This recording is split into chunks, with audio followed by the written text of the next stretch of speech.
একটি গল্প পড়েছিলাম।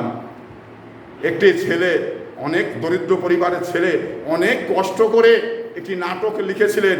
একজন প্রভাবশালী বেশ লেখক ব্যবসায়ী ভোলা সেন, ওনার কাছে উনি পরামর্শ নেওয়ার জন্যে, সহানুভূতি পাওয়ার জন্যে গিয়ে বলছে যে দাদা, আমি তো একটি নাটক লিখেছি, দেখুন তো এই নাটকটি চলবে কিনা।